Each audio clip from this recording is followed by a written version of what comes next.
Welcome to History at Age 9, a program about naval history from the Hampton Roads Naval Museum in Norfolk, Virginia, home of the U.S. Atlantic Fleet. From the Philippines, the entire fleet sailed into the Indian Ocean, making a port call at Colombo, Ceylon, which is now modern-day Sri Lanka, which lies off the southeastern coast of India. Once again, they enjoyed the country's hospitality. Many sailors enjoyed riding elephants, while others rode on the special train that carried them to the capital city of Kandy, high up in the mountains. The fleet celebrated the Christmas of 1908 underway, crossing the Indian Ocean en route to the Arabian Sea. The ships were decorated with palms, colored streamers, coconuts, and other fruit. A holiday routine was set throughout the ships, and sailors enjoyed a number of competitions, including potato races, three-legged races, and sack races. They even bobbed for oranges and perhaps dreamt of being home. I'm Katherine Renfrew, and this is Voyage of a Lifetime, The Great White Fleet, 1907 to 1909, Episode 4, The Voyage Home.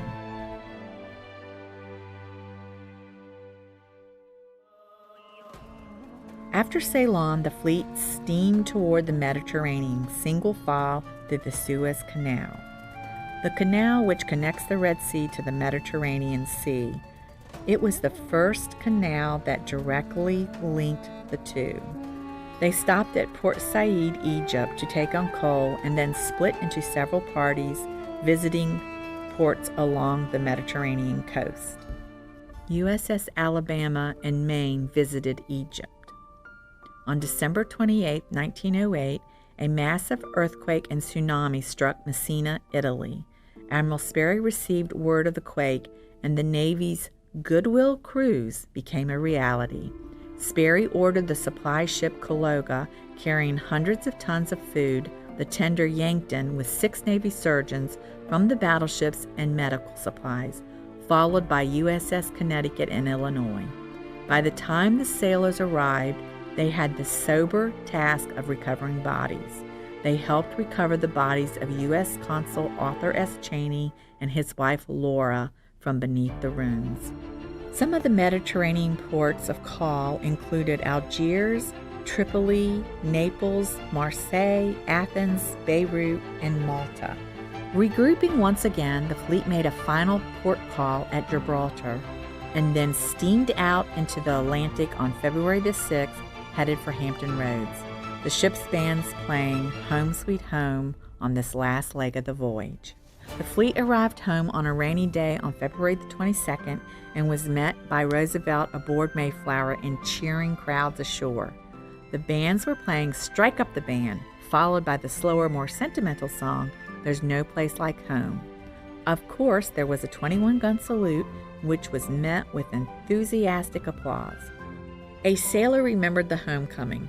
We hit Hampton Roads on Washington's birthday and it was raining, but by golly, we celebrated with hardtack and sow belly dinner that day.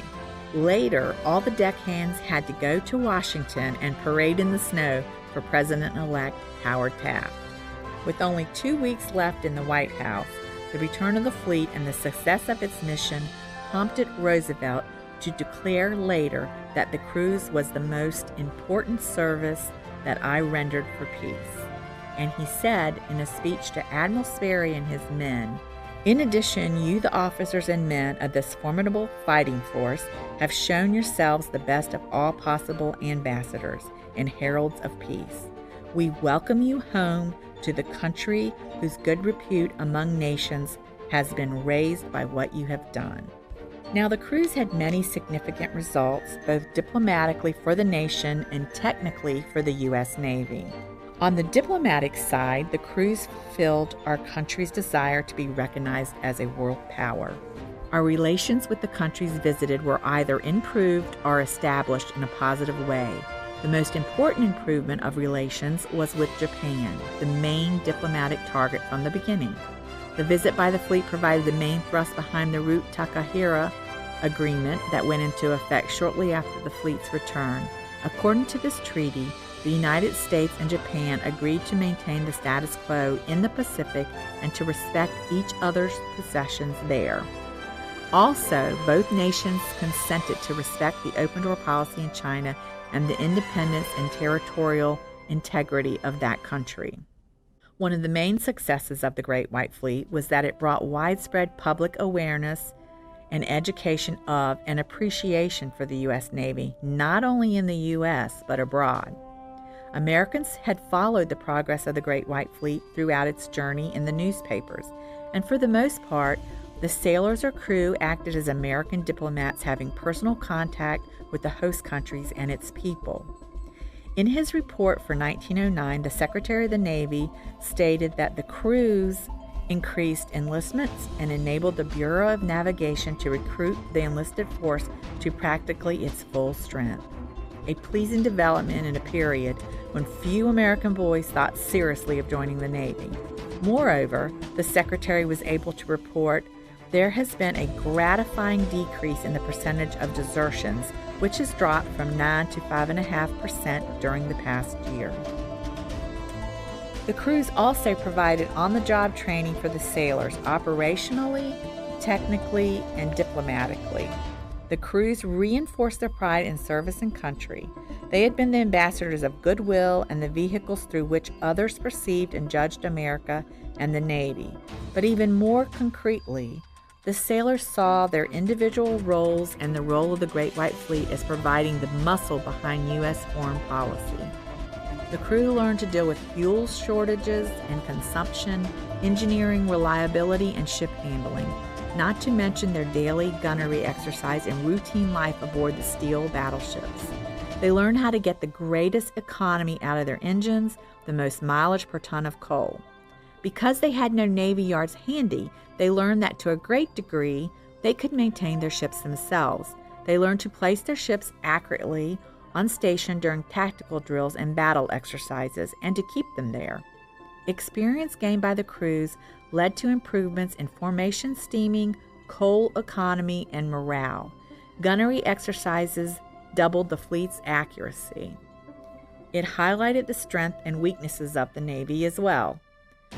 Though the peacetime crews did not test the performance of the battleships while in combat, the successful return to Hampton Roads proved the fleet's ability to cruise substantial distances without major mechanical problems.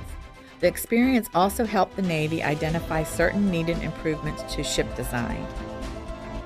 Now, the negatives included a reliance on foreign colliers and the need for coaling stations and auxiliary ships for coaling and resupply. There were various technical defects in the ship design. There was a need for greater size and displacement of ships. Shipboard habitability wasn't adequate, and ventilation had to be improved. Hull casement shutters couldn't keep the water out in rough seas. Rapid fire guns placed close to the waterline could not be used effectively, since spray and water shipping into the gun ports were distracting to the crews. And the lofty upper works of the ships were found to be comfortable for peacetime conditions, but what would be shell exploders during wartime? The voyage brought to light various technical defects. In addition, the old-style military mast and fighting tops were replaced by new cage masks with fire control tops. Top-heavy bridges and chart houses were removed and replaced by open bridges. Lightweight torpedo defense guns gave way to more powerful pieces, and new fire control gear is fitted out on the ships. Sperry also recommended that the ships of the Navy would have their coloration changed from white to gray, something naval officers had been recommending for years. It was felt that Navy ships should not be in holiday colors going into battle. In conclusion, the U.S. Atlantic Fleet, which later became known as the Great White Fleet, consisting of 15,000 sailors and Marines, covered 43,000 nautical miles on their trip around the globe. The fleet's journey started on December 16, 1907 in Hampton Roads, Virginia, and ended 14 months later on February 22, 1909, when they returned to Hampton Roads, Virginia. The sailors made 20 port calls on 6 different continents and experienced things that they never could have imagined, some lighthearted and fun, while others were somber and sobering. In the words of one sailor, Frank B. Lesher, an electrician on USS Virginia, It all seems a sort of a dream to me now that it is over with, but nevertheless, the cold fact remains that I have been to Cairo and have stood upon the Sahara Desert while the pyramids built over 40 centuries ago gaze down upon me. Whatever the significance of the world cruise for U.S. international relations and whatever its significance for the Navy as an institution, the young sailors that joined the Navy had literally seen the world. It was truly the voyage of a lifetime.